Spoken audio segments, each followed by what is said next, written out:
स्वर्गीय पिता उनसे कोई भली चीज रोक नहीं रखता है जो उससे प्रेम करते हैं, जो उससे प्रेम करते हैं। वो कभी उनसे कोई अच्छी चीज नहीं छोड़ता, वो उन्हें देने के लिए तैयार से बढ़कर है। इसलिए ये कहता है कि मांगो और जो भी मांगता है उसे दिया जाएगा, ढूंढो और जो भी ढूंढता है वो पाता है, खटखटाओ और जो भी खटखटाता है, जो खटखटाता है उसके लिए खोला जाएगा।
अब प्रार्थना आपके जरूरत के साथ शुरू नहीं होती है।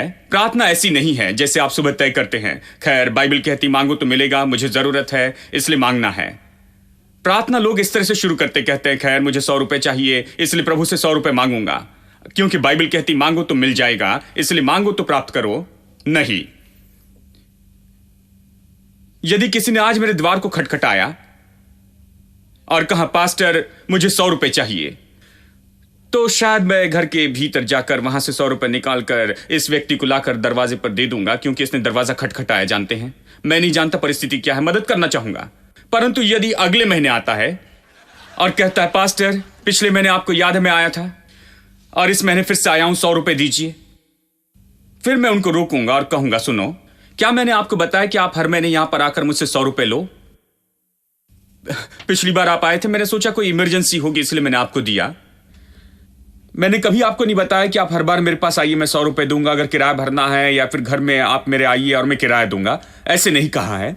यदि मैंने कहा होता तो मैं इसे करता, ठीक है?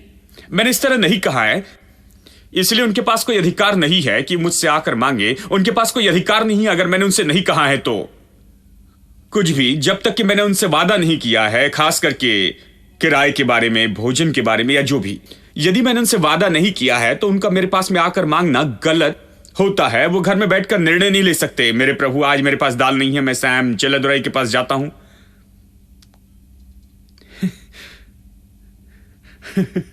और मुझे उन्हें मांगने दीजिए कुछ रुपए, और अगले महीने वो निर्णय लेते हैं मेरे पास तेल नहीं है तो मैं सैम चेलादुराई के पास जाता हूं और पैसे मांगता हूं। नहीं, मैंने उनसे वादा नहीं किया कि मैं उन्हें दाल या तेल या किसी तरह से पैसे दूंगा। यदि मैंने वादा किया है तो यह मेरा कर्तव्य होता है, लेकिन अगर मैंने वादा नहीं किया तो उनके पास कोई अधिकार नहीं है कि आकर मुझसे मांगे। परंतु यदि मैंने उनसे कहा यदि तुम्हें कभी कोई घटी होगी, यदि कोई जरूरत होगी, यदि कभी कुछ कमी होगी तो निश्चित ही मुझसे संपर्क कीजिए, तो उनके पास में अधिकार है कि मुझसे संपर्क करे, ठीक है, और मुझसे मांगे। आप समझ रहे हैं मेरी बात? मैं क्या कह रहा हूं? प्रार्थना आपकी जरूरत के साथ शुरू नहीं होती है। ये ऐसे नहीं कि आपको जरूरत है इसलिए प्रार्थना करते हैं, प्रार्थना शुरू करते हैं कि प्रभु मुझे तू कुछ रुपए दे, मुझे कुछ रुपए दीजिए। प्रार्थना आपकी जरूरत से शुरू नहीं होती। चलिए मैं आपको एक और बात बताऊं, ना ही ये शुरू होती है इस तरह से कि आप पड़ोसी को देखते हैं और उसके पास कार है और उसके पास सब कुछ है और आप कहते प्रभु पता है इन लोगों के पास, जानते मैं जानता हूं इसके पास कल कुछ भी नहीं था परंतु आज सब कुछ है, अब मुझे भी दे प्रभु। कैसे उसे देकर मुझे नहीं दे सकता है? मुझे भी वही वस्तुएं चाहिए, उससे बेहतर कार चाहिए, उससे बेहतर चाहिए। बहुत से लोग ऐसी प्रार्थना करते हैं, यह उनकी जरूरत से शुरू होती है या फिर दूसरे लोगों को देखकर शुरू होती है। उनके रिश्तेदार, दोस्त या कोई व्यक्ति उन्हें कुछ मिलता है, वो कहते हैं प्रभु इन सभी लोगों को आशीष मिली है, मुझे क्यों नहीं मिली है? इस तरह काम नहीं करता। प्रार्थना जायज बात है, बाइबल के अनुसार यह जायज बात है। जिस तरह प्रार्थना काम करती है वो ये है, आपकी प्रार्थना वहां शुरू नहीं होती इसलिए नहीं कि आपको जरूरत थी आप मांगते हैं, इसलिए नहीं कि आप देखते हैं कि किसी के पास है और आप मांगते हैं। आपको मांगने की जरूरत है क्योंकि आप जानते हैं कि परमेश्वर ने आपको इन बातों का वायदा किया है और इसलिए आप मांगने का अधिकार रखते। हेलो, प्रार्थना के विषय महत्वपूर्ण बात है। मुझे इस बात की परवाह नहीं कि किसके पास क्या है। देखिए यही तो बात है। बहुत से मसीह लोग आप देखते हैं, मसीह लोग दूसरों के बारे में जलन रखते हैं। जानते हो मेरे प्रभु इनके पास कार आ गई है, कैसे ये वस्तु इनके पास में आ गई, जानते हैं कैसे आ गई? आपको इससे क्या करना है? आपको इससे क्या लेन देन है? यदि यीशु वहां पर होता तो वो कहता आपको इससे क्या लेन देन है, वो उसी तरह उत्तर देगा, क्योंकि आप दूसरे लोगों के विषय चिंता करते हैं। शायद आप यही देखते हैं कि उसे क्या मिला है, मैं नहीं जानता उसे क्या मिला, यह उसका काम है। मैं वो सब कुछ पा सकता हूं जो बाइबल कहती है मेरी इच्छा को मेरे स्वर्गीय पिता ने मेरी ओर से पूरा कर दिया है और मेरी ओर से लिख दिया है। स्वर्ग के सर्वोच्च न्यायालय में इस पर मुहर लगाई गई है और परमेश्वर जो झूठ नहीं बोलता उसने कहा है, जो कुछ उसने कहा है वसीहत में वो मेरे लिए छोड़ गया, मैं पा सकता हूं। यदि इसमें मेरा नाम लिखा है तो मैं पा सकता हूं, यदि ये मेरे लिए है तो मैं ले सकता हूं। क्या मैंने इसे देखा है? देखिए बहुत से लोग दूसरों से ईर्ष्या रखते हैं, दूसरों से जलन रखते हैं। वो कभी ढूंढ कर नहीं पाते और इसलिए वो जलन रखते। वो सोचते हैं कि जलन के द्वारा उन्हें मिलेगा, सोचते हैं ईर्ष्या से उन्हें मिलेगा, हथियार लेने से उन्हें मिलेगा। परमेश्वर के पास जाकर शिकायत करते हैं उसके पास कैसे, मेरे पास क्यों नहीं है, इससे उन्हें अधिक मिलेगा। इस तरह से ज्यादा नहीं पा सकते हैं। इसलिए बहुत से विश्वासी लोग कुड़कुड़ाते, शिकायत करते, ईर्ष्या और जलन रखते हैं, उनके पास कुछ नहीं होता है। क्योंकि अगर आप इस तरह से चलते रहें तो दिल में कड़वे हो जाते हैं। मसीह जीवन ढूंढ कर निकालने के विषय में कि परमेश्वर ने क्या दिया है, आपसे क्या प्रतिज्ञा की गई है। यदि यह वादा किया है तो विश्वास करना शुरू करें, इसका दावा करना शुरू करें और प्रतिज्ञाओं को मांगना शुरू कर दे और इसके आधार पर मांगना शुरू कर दे। इसलिए जब यीशु ने कहा मांगो तो तुम्हें दिया जाएगा, उसने अनुमान लगाया कि आप पहले से जानते हैं कि आप मांगे और जो कुछ उसने आपके लिए कहा है कि आप मांगे, इसलिए आपको प्रचारक की जरूरत है। इसलिए ढूंढ कर निकालना है, दूसरे वचन में से आपको देखना है। पहला यूहन्ना अध्याय 4 देखिए, अध्याय 5, पहला यूहन्ना 5:14 और 15। हमें उसके सामने जो हियाव होता है वो ये है कि यदि हम उसकी इच्छा के अनुसार कुछ मांगते हैं तो वह हमारी सुनता है। यदि हम उसकी इच्छा के अनुसार कुछ मांगते हैं तो सुनता है। ध्यान दे, वो कहता है, ये हमारे पास हियाव है कि यदि हम उसकी इच्छा के अनुसार कुछ मांगते तो वो सुनता है। उसने ये कहा है तो आप जाकर अपनी जरूरतों को मांग सकते हैं। वो ये नहीं कहता कि यदि हम जो कुछ भी मांगते हैं वो सुनता है, ये कहता है यदि हम उसकी इच्छा के अनुसार कुछ मांगते हैं तो वो हमारी सुनता है। कब सुनता है? जब हम उसकी इच्छा के अनुसार मांगते हैं तब वो हमारी सुनता है। कुछ भी का यहां पर संबंध उसकी इच्छा में कुछ भी। हेलो, उसके इच्छा के अनुसार कुछ भी, उसके इच्छा के अनुसार। इच्छा क्या है? यही इच्छा है। कुछ लोग कहते हैं, मैं एक व्यक्ति से बात कर रहा था और उसने कहा ऐसा नहीं है भाई, इस प्रकार नहीं है भाई, आप बहुत अधिक जटिल बना रहे हैं, ये इच्छा के अनुसार नहीं है, परमेश्वर की इच्छा के अनुसार है। ब्रदर देखिए, किसी दिन परमेश्वर ये देना चाहता है तो हमें देता है, अगले दिन वो नहीं देना चाहता है तो हम नहीं पाएंगे। इसलिए शायद वो ना दे, वो परमेश्वर की इच्छा पर है। तो हम बस मांगते हैं, कोशिश करते हैं, यदि उसकी इच्छा है तो देगा, यदि इच्छा नहीं है तो उसके पास रहने दो।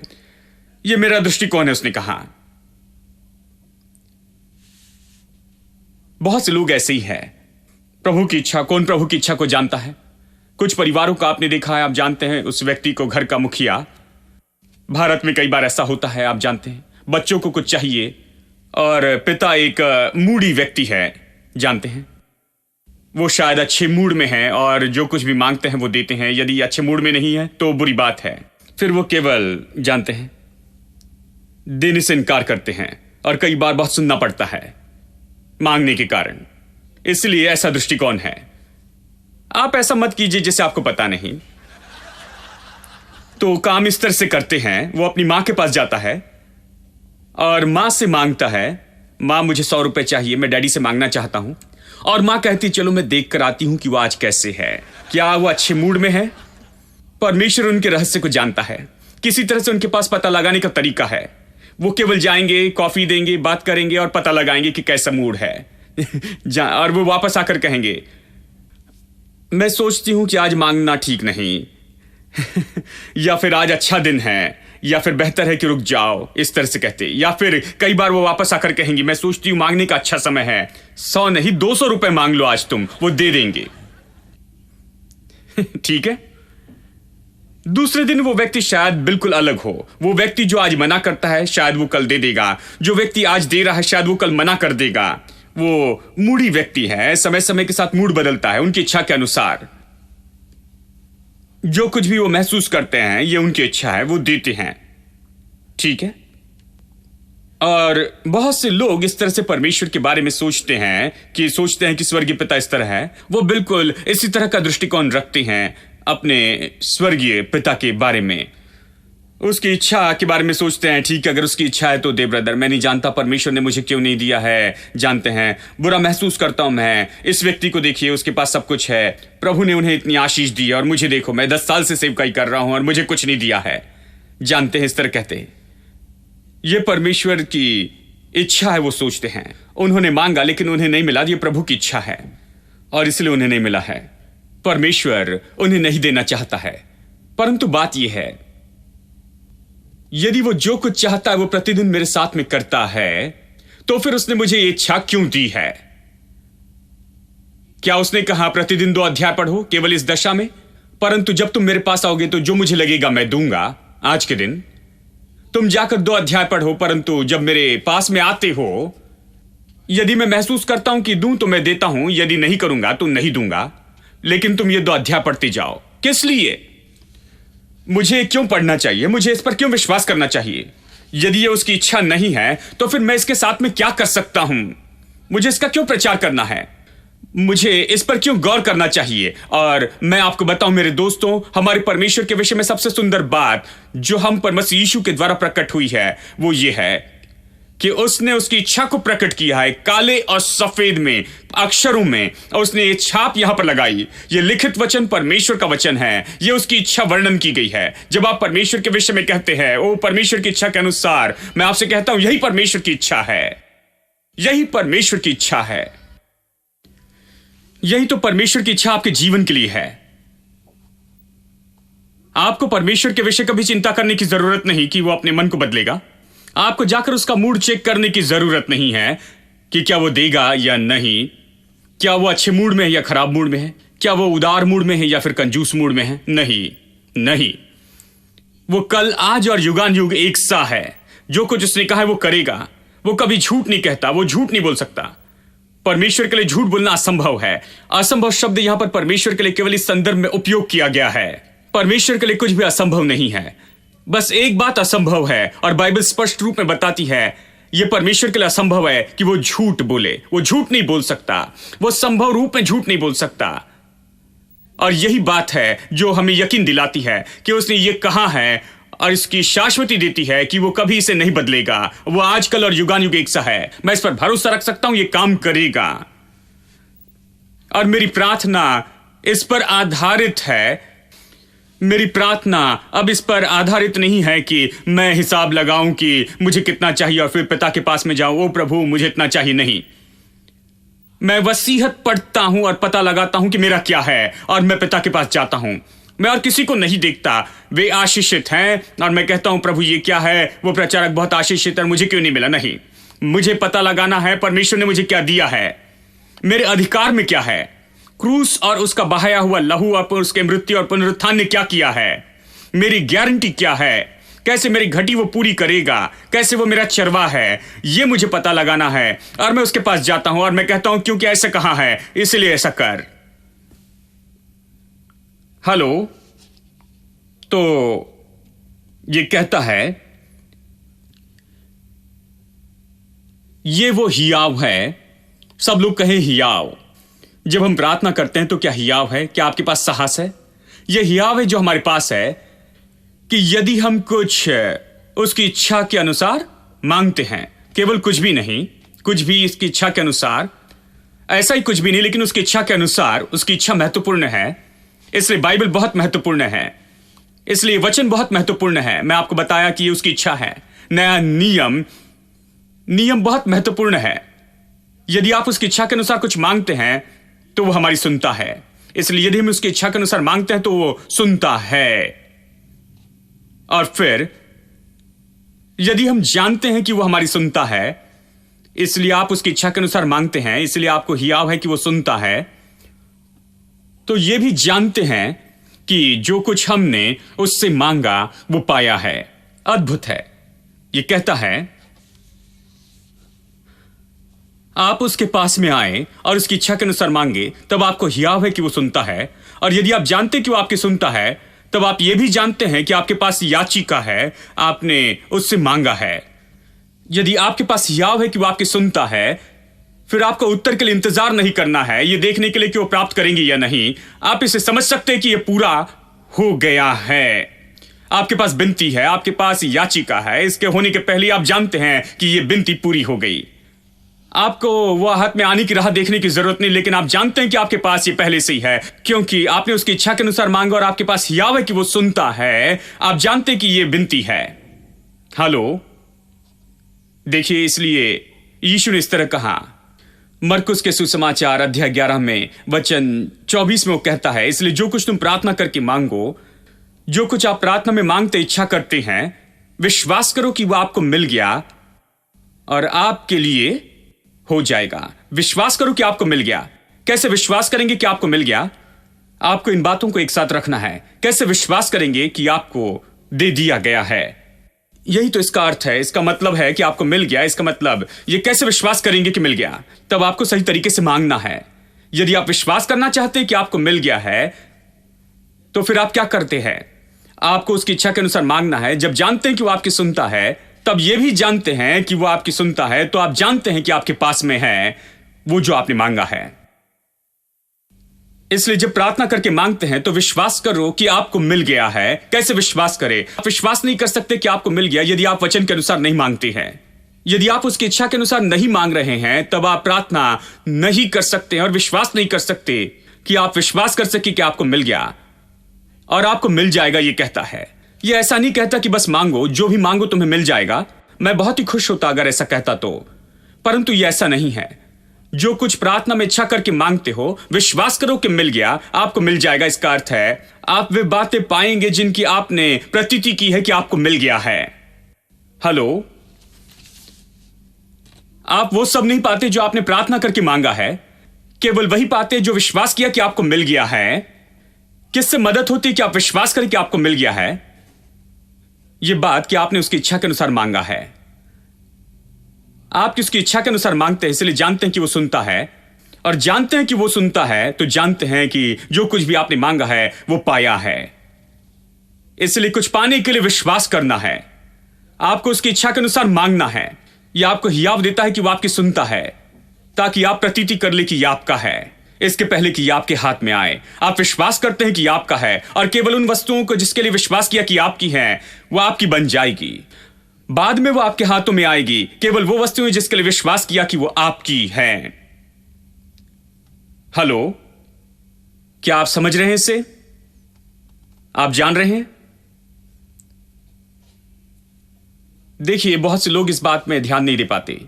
जो कुछ प्रार्थना करके मांगते हैं, प्रतीति करो कि मिल गया है और वो मिल जाएगा। उनमें से कौन सी? वो जो जिस पर विश्वास किया कि आपको मिल गया है। सब नहीं, जो प्रार्थना की वो सब नहीं, लेकिन जो विश्वास किया है कि आपको मिल गया वही आप पाएंगे।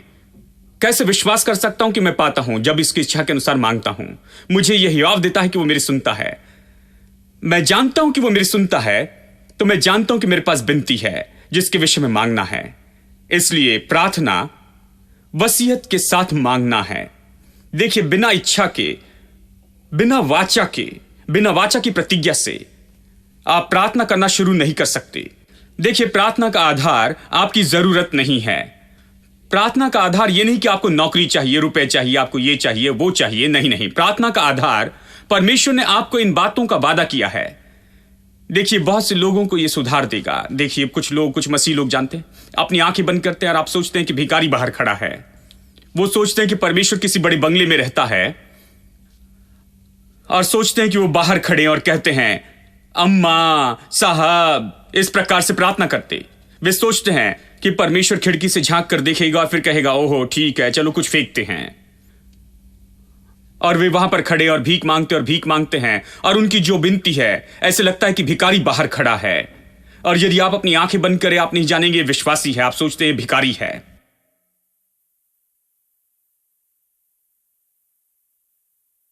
आप भिखारी नहीं हैं और परमेश्वर निर्दयी धनी व्यक्ति नहीं है जो बंगले में पीछे खड़ा है। परमेश्वर स्वर्गीय पिता है और आप उसकी संतान हैं। प्रार्थना यही है। और ये स्वर्गीय पिता उनसे कोई भली चीज रोक नहीं रखता है जो उससे प्रेम करते हैं, जो उससे प्रेम करते। वो कभी उनसे कोई अच्छी चीज नहीं छोड़ता। वो उन्हें देने के लिए तैयार से बढ़कर है। इसलिए ये कहता है कि मांगो और जो भी मांगता है उसे दिया जाएगा। ढूंढो और जो भी ढूंढता है वो पाता है। खटखटाओ और जो भी खटखटाता है, जो खटखटाता है उसके लिए खोला जाएगा। क्या आपने कभी अजनबी को आपका दरवाजा खटखटाते देखा? जानते कैसे खटखटाते? क्रिसमस के समय, नए साल के समय, जानते हैं? ऐसे समय स्वीपर जो सड़क साफ करते हैं वो टिप्स चाहते हैं। देखिए वो कैसे मांगते हैं, दूर खड़े होकर वो खटखटाते हैं बड़े धीरे से, क्योंकि उन्हें पैसा चाहिए और वो अपेक्षा करते कि उनके साथ अच्छे से बातें करे, कुछ अच्छा व्यवहार करना चाहते हैं। खासकर उन दिनों में धीरे से खटखटाते हैं। क्या आपने कभी आपके बेटे को दरवाजा खटखटाते देखा है? वो इस तरह से करता है और आप कहते रुको 1 मिनट, नहीं तो दरवाजा टूट जाएगा। वो सोचता है कि मेरे डैडी और मम्मी वहां पर हैं, वो क्या कर रहे हैं, दरवाजा खोल दो, मुझे अंदर आना है। उन्होंने दरवाजा क्यों बंद किया, मुझे भीतर आना है। जानते हैं, उन्हें परवाह नहीं, वो 1 मिनट के लिए रुकने के लिए तैयार नहीं। वो जानते हैं कि उन्हें घर में आने का अधिकार है और वहां पर सब कुछ उनका है। उनके पास ये समझ है कि वो घर के मालिक हैं। और प्रार्थना जब इस विचार के साथ शुरू होती है कि आपका स्वर्गीय पिता अपने प्रेम के कारण आपको बहुत कुछ देना चाहता है जो आपकी कल्पना से भी बहुत बढ़कर है, और उसने इसे काले और सफेद अक्षरों में लिख कर रखा है, और इसलिए ये नया नियम कहते हैं। और स्वर्गीय पिता आपसे अपेक्षा करता है कि आप इसके आधार पर आए और ये आपको जो चाहिए उससे बहुत बढ़कर देगा। आप पूरे अधिकार के साथ में आकर मांगते, ढूंढते और खटखटाते हैं और प्राप्त करते हैं। प्रार्थना तो इसी के बारे में है। ये वो नहीं जो हमें चाहिए, ये वो नहीं कि हम परमेश्वर से कैसे भीख मांगते हैं, ये तो इस तरह नहीं है। ये सब नियम के बारे में है। ये सब इसीलिए है कि हमें क्या दिया गया है। यदि हमें कुछ नहीं दिया तो प्रार्थना की जरूरत नहीं। यदि कोई प्रतिज्ञा यहां नहीं है, यदि प्रभु ने कुछ नहीं दिया है, जैसे आकर आप मुझसे पैसे नहीं मांग सकते क्योंकि मैंने आपसे कोई वादा नहीं किया है, उसी तरह से आप प्रभु से नहीं मांग सकते। शायद आप भीख मांगने के लिए प्रार्थना कर सकते यदि कोई प्रतिज्ञा नहीं है तो, और कहे प्रभु मुझे पता है प्रतिज्ञा नहीं है लेकिन मैं भीख मांगता हूं, इस तरह से मुझे कुछ चाहिए, प्रार्थना करे अगर इस समय तो ये सही होगा। लेकिन जब उसने प्रतिज्ञा दी है, देखिए प्रतिज्ञा, ये नियम, ये वसीयत, यही तो प्रार्थना को सबसे अद्भुत और सुंदर बात बनाती है। जब आप अपने अधिकार का उपयोग करते और दावा करते हैं जो आपका है, और जो आपका है उसे प्राप्त करते हैं।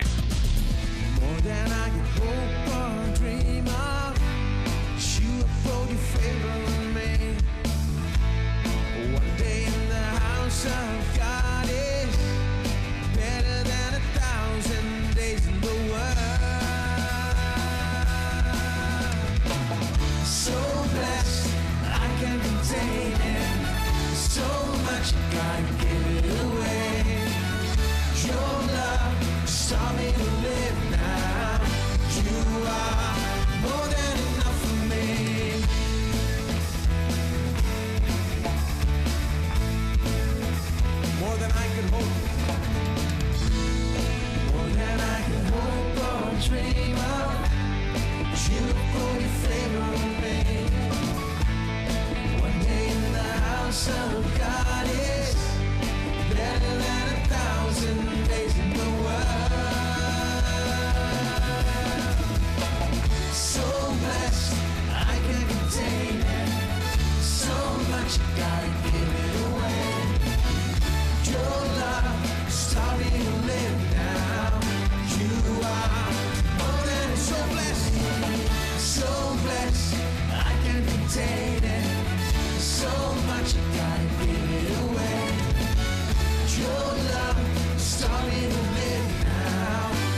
than enough for me.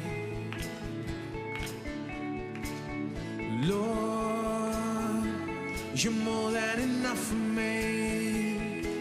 Everybody say that, confess that. Lord, you're more than enough for me. Lord, you're more than enough for me. Let's just raise our hands and say that. Lord, Lord, you're more than enough for me. Lord, you're more than enough for me. You're more than enough, Lord. Lord, you're more than enough for me. Lord, you're more than enough for me. So blessed, I can't contain it. So much I gotta give it away. Your love just taught me to live now. You are more than enough for me. So blessed, I can't contain it. So much I gotta give it away. Your love just taught me to live now. You are so blessed, so blessed, I can't contain it. So much I gotta give it away.